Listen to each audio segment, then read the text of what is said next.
Now,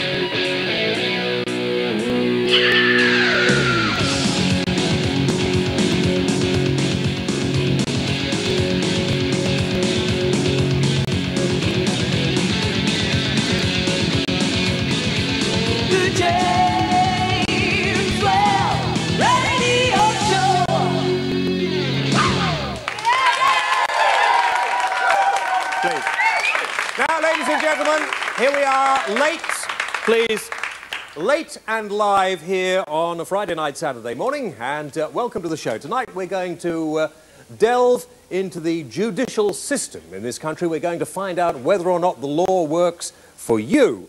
A lot of people are a little dissatisfied at the moment. We'll be asking, what makes a good judge? And you'll be asking anything you like. All you have to do is phone this number coming up on the screen. There it is, 0532 46 1000, and you can put your questions live to our guests tonight. Music a little later from Tom Robinson and a video from The Cure. But before all that, look at this. Isn't this delightful? The one we had last week was sold. Somebody made us an offer we could not refuse, and those very nice people at Wakefield Aquatic gave us another one. And it's very nice. We've been putting fish in, and they're coming out around about this size. It looks rather good. That was an awful joke. I didn't want to do that, really. But there we are. Look at that. Just feast your eyes on that. And with the hot weather we've had at the moment, if you listen, you hear that? Is that a nice little tinkle of water for you at home? Very nice.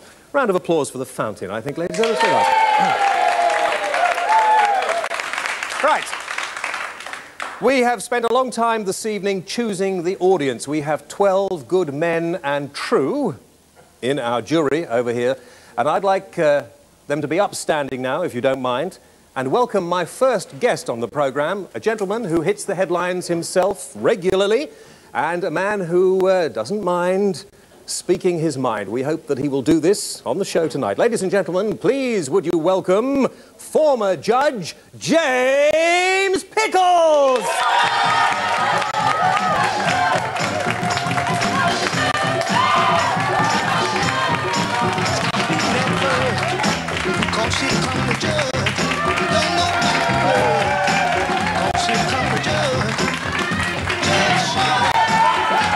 Thank you very much indeed.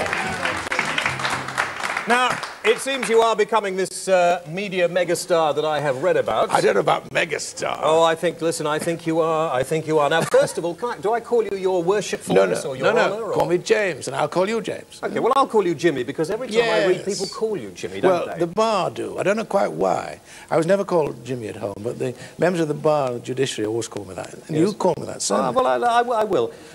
I have been reading the book. And most of the questions and most of the answers to the interview we were going to do tonight are included in the book, so that's really put an end to that. But I thought we'd start off by... Well, I wrote it that way so it would be useful for television interviews. Well, very kind of you too. A lot of people have said, and perhaps a little unkindly, that it's very boring. Oh, do you find it boring? Well, I never find a book boring when I'm going to interview somebody afterwards. I found it difficult to understand in certain areas. Did you? For instance, well, yes, for instance, in the appendix. Yeah. Part of the appendix, you go into great nautical detail. Oh, there's one article. And I wondered why. Well, actually, I reprinted that from The Guardian. It was The Guardian, every weekend, they have an item which they call a diary. Mm. And it was a diary bit, and it referred to one of the cases. And I thought it was quite well written, actually. Well, so, I'll read a little bit. It says, you put a bit here about Lord Admiral Hailsham. Yeah. He was taking the piss, basically, I think. Then you said, he called my small boat from his battleship a ponderous, noisy, obsolete craft. So presumably you're talking about Lord Hailsham as a ponderous, noisy, obsolete craft. Yes, certainly. Why? Well, that was quite a polite way of putting it, in a way. Lord Hailsham, as I've often said... I know. ...is a man who I've described as pompous, arrogant, toffee-nosed, Old Etonian, which he is. You've described quite a number of members of the judiciary in that way. Not all that many. I called Lord Lane an ancient dinosaur, which I shouldn't have done. No, you were brought to book for that, and you did apologise. Yeah, I only did it because, well, I shouldn't have said it, but it's true. Now, you've had the good grace to actually retire at a reasonable age for a judge. I retired at the first opportunity. You could have gone on until whenever. Well, I could have gone on until 72, yes. Yeah. And in fact, I retired at 66. I'm now 67. And I wanted to retire. Well, I had energy and ideas and so on to express. Let's talk about some of the judgments that you've handed down first of all, because you've been criticised quite rightly. About a few. About a few. A small proportion. A small proportion. But we seem to be going through a time when an awful lot of judges are getting criticised. We're going through a time when it seems difficult to trust the law too, doesn't it? Well, there have been a number of cases, and the latest one is Judith Ward, which have caused a loss of confidence in the judiciary. Well, in the system, the criminal justice system, certainly, yes. And the book, of course, the book deals with some of that in one of the chapters. Were you happy with the way it was dealt with or not? What was dealt with? With the hearing? Well, do you mean... Just 1 minute. Could we keep our voices down whilst we're answering the phones up there, please? I know we have, unfortunately, we have somebody new on the phone tonight who hasn't been told to moderate your vote. Is that all right, Stuart? Yes, I think so. Sorry about that, yes. Back to the Judith Ward case. Oh, the Judith Ward case.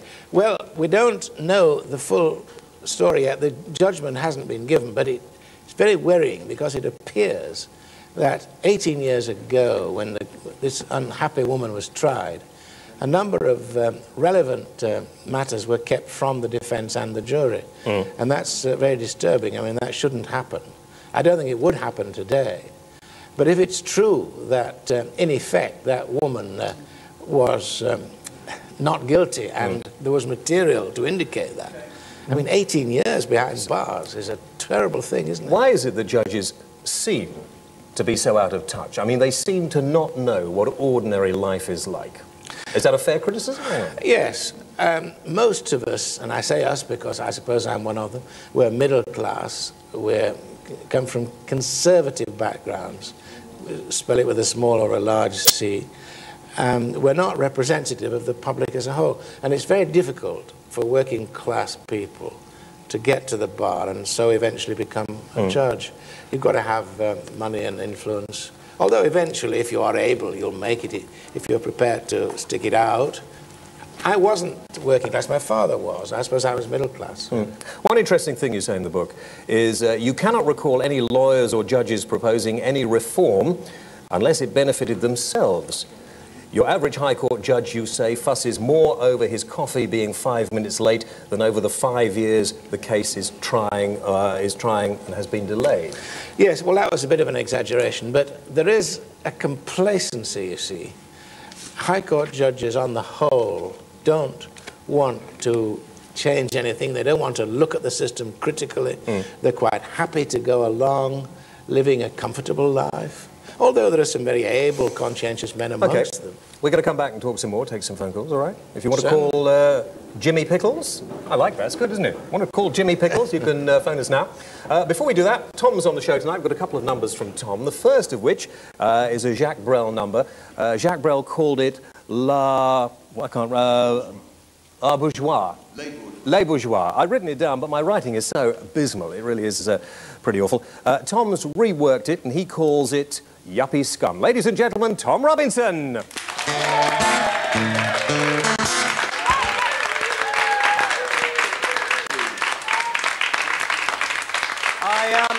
I think that was a vote of not guilty, actually, there, wishing to keep it in the judicial field of things. You don't mind about that, do you? Before we go to the calls, I want to ask you, one of your chapters is, was I too hard on the police? Or was I too easy on the police, actually, which you say you were? Well, I think so, yes. Are the police getting out of hand? Are the police getting... Do we need somebody to control them, do you think? Well, I think that the average judge tends to side with the police as against the man in the dock, because after all, policemen are all men of good character, otherwise they wouldn't be policemen. They don't have the same incentive to tell lies on oath that a defendant has.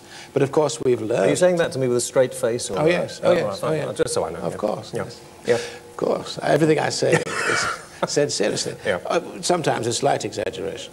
But you see, the Birmingham 6 type of case has shown us that where you get a very serious series of offences, such as the Birmingham bombings, when the police have got to cart the bodies away and so on, and they get hold of people they think are guilty, then there's a very strong temptation for them to extract confessions, believing them to be true confessions, which then they turn out later to be untrue. I could go into it further, and there are reasons why they do it, and there are remedies for it. What's the remedy for it? Well, the remedy, I think, is this, that if the police didn't feel rightly that the rules are angled against them, they wouldn't be tempted to do this. You see, at the moment, they have to tell a man he's not obliged to answer questions and so on. They know that he's likely, therefore, to keep his mouth shut. But 70% of convictions really rest upon confessions by the defendant, and so they tend to put the pressure on. Now, if a man was obliged to answer questions or have it held against him if he refused to, I think that would even things up and the police would keep the rules. What was your thought on the judge who recently caused quite a stir when he locked up a father and son for an outburst in court for contempt? Do you remember? Yeah. He got threatened over the weekend. And yes. He didn't keep them in for long, did he? No. I wouldn't normally do that. I don't think I ever did that, no. I think you've got to give a certain amount of latitude. People in court often do feel very strongly, and I think you've got to... I remember once I sent a woman downstairs, I think, and got somebody to go and talk to her because she'd got up and protested. I mean, after all, you've got to keep order in court. But there's a difference between keeping order, isn't there, and the sort of pomposity that there seems to be in court. Yes. I mean, all this crap about wearing the wigs and the gowns and all that stuff. Would you be quite happy to have done it without? I've said, I think, in the book, certainly I believe, that we could give up wigs. The only reason we wear them is that in the 18th century, all so-called gentlemen wore wigs. Everybody else gave it up eventually, the bishops at the beginning of the last century. But we just went on wearing them. We didn't know how to change. And that's true about a lot of things. We go on doing it because we've always done it. Let's take some phone calls and we'll go back about the change or the hopeful change of the judiciary a little later on. Let's talk to Ian from Watford. Hello, Ian. Good evening, James. Yes, Ian, your point. Yeah, my point is that, like Judge Pickles says about these women being prerogative and asking for rape and things like that. Say that again. About these women dressing provocatively. I see. Yeah, okay, provocatively, yeah. Okay. Yeah, prerogatively. And they asked to be raped. But what about these two gentlemen, or this one gentleman on the tube line last week that got raped by two men? Was he dressing prerogatively? Well, I didn't hear the whole of that, but I do hope that we won't get all the questions on this question of women. But my views... Well, let's talk about this first of all. Ian put the question. I mean, you have been criticised quite rightly in many ways, I think. I'll tell you what my views are. Go on, then. Of course, rape can never be justified if it's rape. But you may get a situation, as in the Kennedy Smith case in America, where a woman, although she says to the jury, I didn't want it, and I told him I didn't want it, and therefore he raped me, the jury don't believe her because they find, in the situation that she was, with a man whose reputation she knew about, behaving in a particular way, smooching on the lawn or whatever it was, having gone back to his house at 2 o'clock in the morning. But she doesn't have to, I mean, nobody has to have sex. No, but she may have given signals that she wanted it. And if, yeah, but if she says no, even if he's begun to penetrate, surely if she says no, that should be no may not mean no. It may mean. It may mean. But it may. And how are we all supposed to know what? Well, the jury decide, you see. Now, in the other case, the Tyson case, they believed the woman who said, I didn't want it. She was a different woman. She was 18 and so on, and rather naive. But, you see, it's part of the mating game, as we all know, don't we, James? That No, listen, I don't want to be involved with you saying this. If a woman says no, but look, you stop. I mean, I may be old-fashioned, I don't know, because it's a long time since my courting days, as we used to call them, 40 or 50 years, whatever. But we got to listen. Hold it there because we've got to take a break. We'll come back and talk about your courting days a little bit later on. We'll take a break. Back in a moment. Okay. Okay. James Whale. The James Whale Radio Show.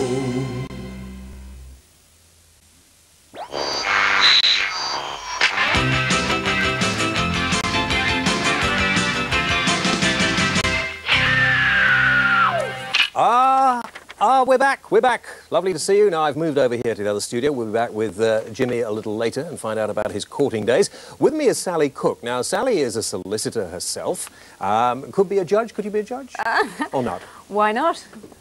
No, you should be. Yeah, no, I think there's no reason at all why women shouldn't be judges. Whether we would want to be, of course, is a completely different matter. Now, apparently I'm told there are not too many female solicitors. There should be more, or lawyers, or... It's getting better, but there's not... There's more than 50% of the intake are now female. But if you look at the higher echelons, forget it. Why? Are they also... Ask the man. I think the man is right. I think it's a boys' club. We're not included. It's historical, but it's got to change. I think there is an enormous pressure to change. How do you feel about the sort of... I mean, the law is in a very low state as far as respect is concerned at the moment. People have very little respect for the law in this country at the moment. A policeman stops you and you tend... I'm not saying always, I'm not saying you should, but you tend to say, yes, what? I think that's a lot to do with road traffic offences in general. I mean, immediately you say a policeman stops you, you think of road traffic. It's the first time that the middle classes have come into confrontation with the law. But I think a lot of it has to do with what's been seen on the news and the fact that every time you turn on the news or you read a newspaper, somebody is criticising some judge. It's easy, isn't it? I mean, as Judge Pickles said, I mean, not heaven forfend that I should defend the man, but I mean, he is saying, well, there's an awful lot of cases that I did right. But yes, it's easy to criticise. But gosh, yes, I mean... but you will be able to criticise him later. You'll meet him later. It's Thank okay. you. I'm just keeping you away from him to begin with. But I mean, most of the criticisms, in fact, now are of the police, are they not? I mean, they're not actually of the... Well, I don't know. I think the judges are coming in. I mean, the judges are too... You know, they've agreed... and very gracious they are too, very gracious indeed, to retire at about 70. But I don't think you can't become a judge, can you, till you're 50? Or am I wrong? I don't know. I have no aspirations on the about level 50, of is it? judgeship. Yeah. But 45, yes, sorry. I was going to say, I thought that was a bit high. But just the throwaway statement a few minutes ago of, well, it was a long time since my courting days. I mean, if there is a judge anywhere applying that morality and judging rape cases, where are we? Precisely. Now, let's talk about no. When you say no, Sally, do you mean no? What do you think? I don't know. I'm asking. I want to find out. I mean what I say. Precisely. So, at what time do you perhaps not mean no when you say no? I think in the context that we're talking about now, which is intercourse, I think at any time. Even when it's begun? Yes. Even when... So, you're halfway through. Come on, if somebody starts saying something in your ear that you don't like, you suddenly think, hang on, I don't like this. And have we not got it right? Yes, there is a recognition of this biology of man, you know, that man is some unstoppable creature. But is that, I think that's an admission that men are somehow animals, and that therefore... Well, come on, I mean, that's the defence, isn't that the defence, that you mustn't arouse a man because he is unstoppable, you ladies? Well, come on, I mean, I don't accept that. I mean, but men have been programmed to believe that of themselves. Yeah, well, isn't it time we started educating small boys that women are people, women have rights, they're not just objects, and men have responsibilities? And it's about time they all learnt to control themselves. So what happens when a judge says that he believes, and Jimmy is not the only one, I like calling him Jimmy. And, I can't do that, but yes, go on. Yeah, I'll try. He has said that he believes that sometimes women say no and they mean yes. Now, if he's prepared to say it, and he's quite liberal-minded about quite a lot of things. No, he's not. Isn't he? Well, you'll talk to him about that later. I mean, what happens with the older ones? I mean, they must really be yes, there are older ones, aren't there? Yeah. Oh, absolutely. I mean, they are applying their own morality. I mean, we all do, don't we? And that's why the danger is you have people from one class, one age group, and one sex, for God's sake, judging us. Quite right. Sally, we'll come back and talk some more in a few moments. Let's have a round of applause for Sally Cook. Very well. Good. You won't...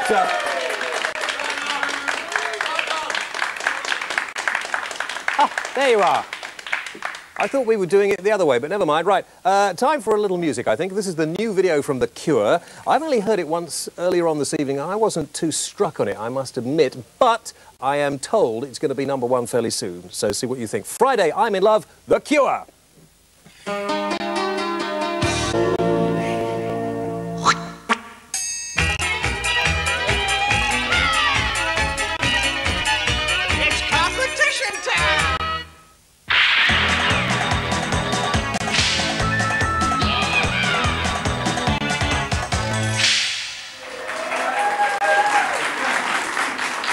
Welcome.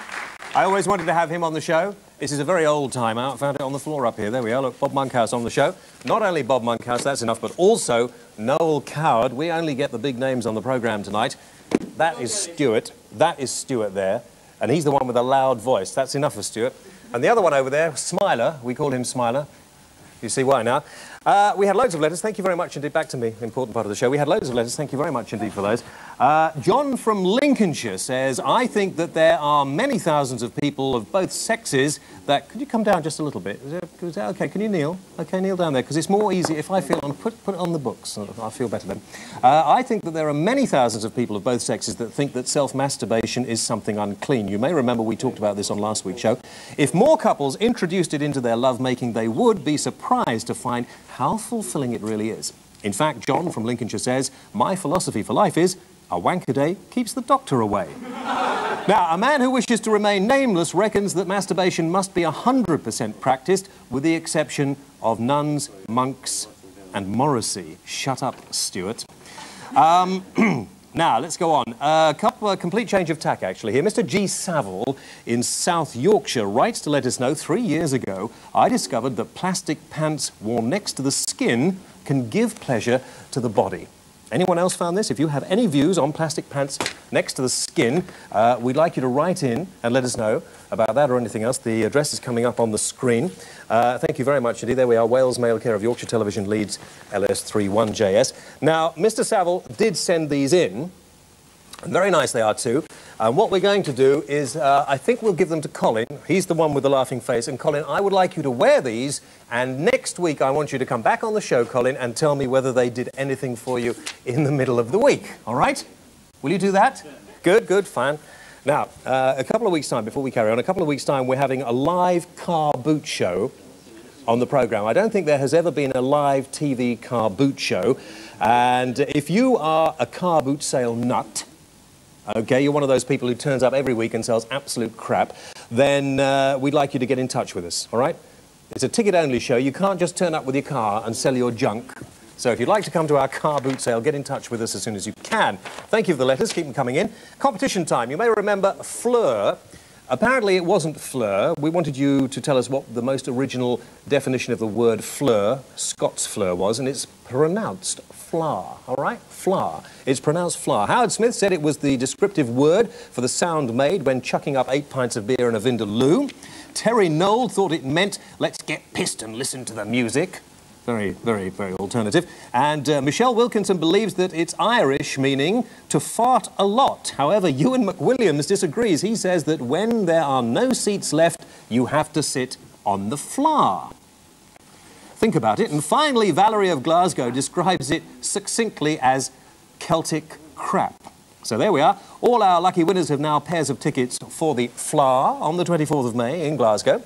Actually, it means festival, believe it or not. The original word means festival, but we did ask for the most original, so there you are. This week's competition, to win these are all funny videos. There we are, Chubby Brown, Jimmy Jones, all sorts of other people there. You can win all these videos if you tell us which famous showbiz and radio artist is related to Judge James Pickles. Which famous showbiz and radio artist is related to Judge James Pickles? Clue, he had Mabel at the table as his assistant. If you want to enter, then ring this number now, 0898 500 111. Thank you for your attention. What are we doing now? Interlude, right. Last week we had loads of calls. These are just a few of them.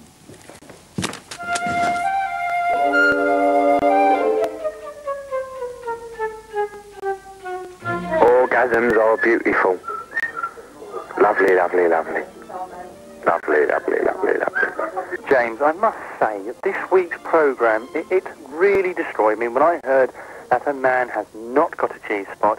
I'm calling from Ramsgate. I can assure you that a man does have a G-spot.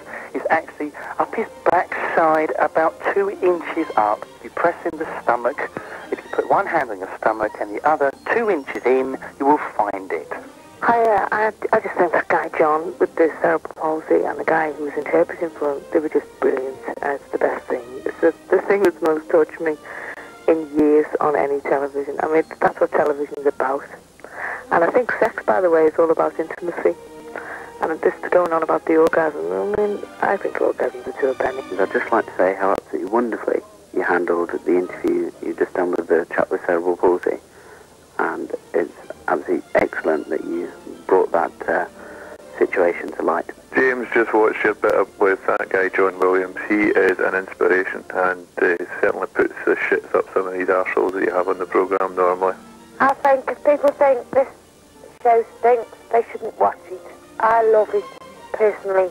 Thank you. Goodbye. If you don't have time to write a letter, but nonetheless wish to pass on to that charming Mr. Well your views on his programme, or perhaps to suggest a subject which you'd have him deal with, then Whaley's call box is for you. Ring 0898 46 1000 and speak after the tone. Call box. 0898 46 1000. Call box. Right, thank you very much indeed. Now, let's go straight back. First of all, Jimmy, courting 40 years ago. I mean, I've heard you're indulging in a new book with Goldie, who we've had on this programme a couple of times, Madam Goldie, who is a well-known brothel keeper. Yes, my next book will be about prostitution and brothels and the legalisation of them, the case for that. And there'll be a lot of interesting is there a good field case for work it? done, I think. You've got to be very careful, I must tell you, because I know, having been a judge, you won't have had time to get out in the world too much. No. I'm doing that, as you're not wearing your glasses, are you, tonight? No, I was rather hoping I you can would. put them on if you want. No, no, it's fine, it's fine. Did you wear them on Wogan? I can't remember. Been on 3 times, I don't know. Yeah, yeah. I don't mind. Well, you share the same agent. I think that's the way you probably We do. Yes, I see. But no, I'm on merit. Are you? Okay, okay. Believe that if you do. You've got to be very careful going in and out of these places, because there are people from unscrupulous newspapers who may sort of photograph you going in. Well, I wouldn't mind about that, because my conscience is clear, and if anybody cares to suggest that I've done a Jeffrey Archer type thing, as it was suggested wrongly, of course, that he'd done wrongly, yes, then I'd be glad to get the $500,000 that he got, you know, another $500,000. Well, if we could get somebody to say that about you, Yes. I'd be very happy to share in it. Yeah. Now, Sally said earlier that because you said you hadn't had much experience of that sort of thing for 40 years, you should really not be in a position to try rape cases. Well, I didn't try rape cases. High Court judges tried. High Court judges I tried generally. indecent assault cases, which are similar, of course. But on this courting question that you wanted me to talk about, as I understand it, I mean, things may have altered since I was young. But I think they have. A woman... You're not kidding. But a woman with any sense wouldn't immediately say, oh, yes. When a man propositions her and wants sex, she'd say, oh, no, no. I mean... Why not? Isn't there such a thing as modesty? Don't you devalue yourself if you say yes too quickly? What honesty is devaluing. But it may put the man off, may it not? Well, I think If it's too easy, he wants a bit of a chase, he wants a bit of a challenge. And if she says, no, no, no, no, no, then it puts him on his mettle. Well, I think he ought to go for a 1930s Halifax girl then, shouldn't he? Well, I don't know. I don't know what people do nowadays, but I would have thought that there's still some modest women about, aren't there? But isn't that the point? I mean, there is a new ethos now, and there is a generation gap here. The bench, the judiciary are out of touch, surely. Well, we're bound to be, because you can't be appointed a judge until you're mature, until you've had a practice at the bar that indicates that you've got... But we get back to the point here, of course, where that most judges go into the law and they go to the bar and they haven't had enough experience of outside life. Well, I know, but you wouldn't expect judges to go into brothels and things like that, would Well, you? perhaps they should. Let's take a few calls. Some and, do, come I back to gather. this. Not me. Well, no, Not me. Would you like to name any? Or No. No, no, okay. James from Halifax. Yes, James. Good evening, James. Hi. I believe that alcohol does more harm and puts more people in prison than any other drug does. I believe you stated that yourself in a program before. Yeah. Do you believe, as I do, that the government should spend more of the $2.5 billion received by the Exchequer, based on figures for 1977, than they do at present? What do you think? Spend what? Spend more than... On what? On the rehabilitation. Oh, yeah. Okay. Well, there are various ways of dealing with people. It depends what they've done and all the circumstances. But I certainly think we ought to try harder to get people on the right path, yes. I think that too often we merely put people inside prison. If somebody comes My book to you... deals with it. There's a chapter on this. I'm not reading the whole of the book on this programme. No, no, okay, you're fine. not. If somebody is up in front of you and they're drunk, do you take that into account and allow them a lenient sentence because they were drunk? I think it depends. If a person gets drunk with a view to emboldening himself to commit a crime, then that's obviously against it. On the other hand, if a man, for example, is in a pub and he's had a lot to drink, and then suddenly somebody comes up and confronts him, and he reacts in a way he wouldn't if he was sober, then I think that is in his favour, yes. I think you should get a double sentence for being drunk, but there we are. Derek from Northern Ireland. Hello, Derek. It's not a crime to It be is drunk. inherently sinful, is it, James? Well, I think if you're going to to commit a crime and you say the excuse is my lud, I was drunk. No, but the point that this James was making was that if... Call him Jimmy. No, I won't. If he happens to be drunk and you choose to confront him, then, as the saying goes, you take your victim as you find him, You see, so be it that he's drunk. If he's going to react in an adverse way, then that's got to be... Okay, let me squeeze in another call because we're in danger of not taking too many. Derek from Northern Ireland. Hello, Derek. Hello, James. Yes, Derek. Your point, please. I would just like to ask Judge Pickles, does he agree with women getting the upper hand with custody of children and separation cases? What do you feel about what does he say? men getting custody of children? Women getting the upper hand. Do you think more men should get custody of their children? Normally, a woman is the person who should have custody of a child when they part, because, well, it's the natural order of things that a woman has normally brought up the child from birth, and there's a close connection, or should be. But presumably you would take into consideration which parent you felt the child. Yes, but of course it all depends on what's best for the child. If a woman, and I have had a case, I remember one particular case, where a woman was drunk and went out to pubs and neglected the children and so on. Heaven forfend. I don't know what some women out there really think they're doing. I mean, this is, yes. But I mean, that's rare. Usually I gave custody to the mother. Okay, we're going to take a break. All judges do. I mean, that's the law. We're back in a couple of moments. Don't go away. More calls.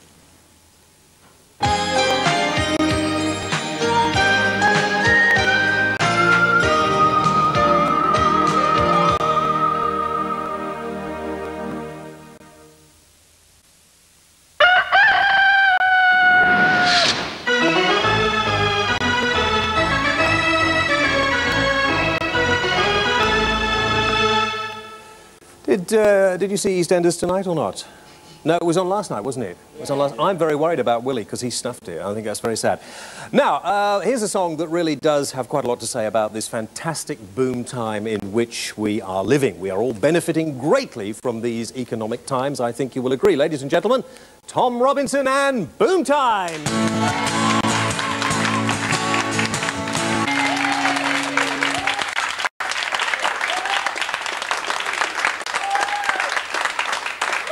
Thank you, Tom.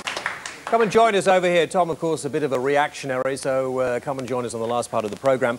What's wrong with the record companies, I want to know? Why is it that Tom doesn't have a deal with a major record company, and why is it record companies don't get behind...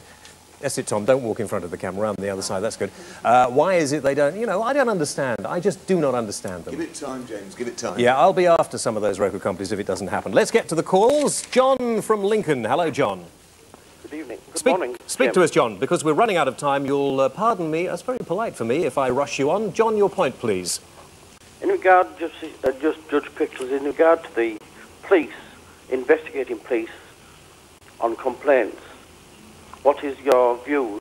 OK, what do you think about investigating police? Yes, well, at the moment there is a police complaints authority, and that is independent, but the investigations are actually done by other police officers. It's not very independent, let's be honest about it. Well, the Police Complaints Authority is, and there's a circuit judge, such as I was, you know, who's the chairman. I'm sure he's quite independent. To be trusted implicitly, of course. Of course. Yeah. Of course. But would you be that lippy to a judge in court or not? I don't think you would. If it were in my interest. I think it would be better if the actual investigations were done by an independent body and not by serving police officers who are bound to feel a certain sympathy with the officers whom they're investigating. OK, Russell from London. Yes, Russell? James? Yep. Can I speak, I think the law order should be, changed, rewritten again, you know, and improved. The law of what? the law should be like rewritten again. Which law? All the law? Yeah. Don't be so ridiculous, excuse me. Brian from... No, well, I mean, it's a ridiculous statement, isn't it? Brian from near Batley, and we'd be here all night answering it as well. Yes, Brian? Yeah, just a quick question to James Pickles.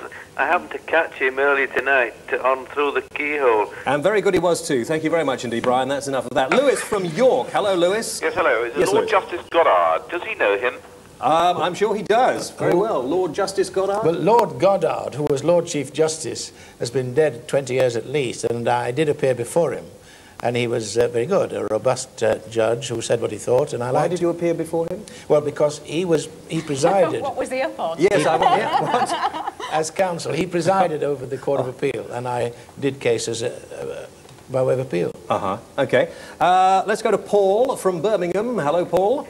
Hello, James. Yes, I'd Paul. like to put the point across about the police of the lower ranks, there's resentment towards them in the judicial system, simply because they don't give you enough time or energy to speak. The problem that you've got, you have the resentment. If they just give you a clip behind the ear and send you on your way, it would be a far better attitude towards the police. Well, the first policeman that clipped me behind the ear and sent me on my way, I'd sue out of existence. I don't know about anybody else. Well, we shouldn't have the police using violence. I'm afraid that won't do Well, at all. we can't have parents using violence, Well, can we? So where are we? Well, parents, I think, should be entitled and are entitled to use reasonable chastisement, but police officers have got to keep their hands to themselves. Now, Tom, let me bring you in now for a moment. We'll get back to the calls in a moment, because, Jimmy, you have been a little reactionary as far as your comments on the gay society are concerned, haven't you? And Tom, as you know, is a great campaigner for gay rights. Well, he's entitled to, and everybody should do their own thing. You'll be all right. Yeah, but in the Independent on Sunday, you were talking to Lynn Barber. You're quoted, and I don't know if you actually said this, but you're quoted as having said that Freddie Mercury was a greedy bisexual who spread AIDS and the world is better off without him. Yes, well, I think that's right. What do you mean you think that's right? On what basis do you think that's right? I understand. On what facts do you base that judgment? I understand that one of his friends said that about 200 people got AIDS and either have died or will die. Because well, I think that's a ridiculous thing for anybody to say. But he infected them with AIDS. And that's the trouble. Gays... This is hearsay. Gays who live... Absolute hearsay. Many of them live promiscuous lives. Freddie Mercury, for the record, Freddie Mercury was a hard-working, generous, law-abiding, tax-paying individual who earned millions of pounds for this country in overseas revenue. Right, let me just... One of the things here that's an interesting point, Jimmy, that you have portrayed is that you, through no fault of your own, but because you don't really know very much about rock music and perhaps modern youth culture. You don't. Now, the point is that you should, you see, and that I'm not getting at you because you're retired and you're out of harm's way at the moment, so to speak, but the rest of them left on the bench, and you have done a lot of good to sort of criticise these people who are on the bench. You do, so I'm not taking that away from you. But it does highlight the problem, I think, here, where a lot of the judiciary have no idea what the rest of us do and live. Look at Derek Jarman, for example, another gay who admits he goes cruising, as they calls it. He's got AIDS. He's got HIV, and he goes cruising on Hampstead Heath with other yes, but males. You see, I mean, men, whether they're heterosexual, many of these gays, and it's they're no more promiscuous than any other men. This is complete. How many gay judges are there? I don't know how many gay judges. Do you think there are any gay judges? I've known two. I don't, but they're both dead now. They didn't die from AIDS. No, I'm sure they didn't. You claim because people know very little about AIDS. You claim to Lynn Barber that you'd only ever met one in your life. Well, she was wrong about that. I have met quite a number. You're not the first. Oh, good. But I mean, you're not upset sitting next to Tom, are you? In no way. You're not totally homophobic? I wouldn't. No, so long as he keeps his hands to himself. Oh, you should be so lucky. Would you send somebody to prison for being gay if you had your way when you were able to? Not for being you gay. wouldn't do. No, but if he, as many of them do, approached and seduced and infected some young lad, I would, yes. If I was a solicitor and came up and said something like that, many of them do, in front of you, would you not sort of tell me off for making a sweeping statement like that? No, I don't. No, we'd love it, dear. I mean, come on, you've been speaking its language. It's a heterosexual world, and gays, it's an aberration, they can't help it, but they should... It's an ordinary part of human life. It exists in the animal kingdom. James, they should reduce after the programme, which is coming up in a few seconds, all right, you can have a long discussion with Tom, because I think it would be useful, and then in a book maybe you could, because you don't know much about the I'm gay sympathetic. society, It's unfortunate that they are afflicted in the way they are. No, we'll have to have you back and talk about that. Just before we go, let me tell you about... Oh, hang on. Oh, right, yeah. Just before we go, let me tell you about next week's programme. It's called What Screws You Up? You may want to call and talk about Judge Pickles then. We will have live music from Delamitri, but I've noticed that a lot of programmes are doing this on radio and television, so this is no exception. We've just got the late news from the money markets. In Hong Kong, the Hang Seng is hung low. The Dow Jones is having a pizza. In Tokyo, the Nikkei index rose several points and now wishes to be known as Nicholas. And the FTSE is stumbling a little as it tries to hold its own.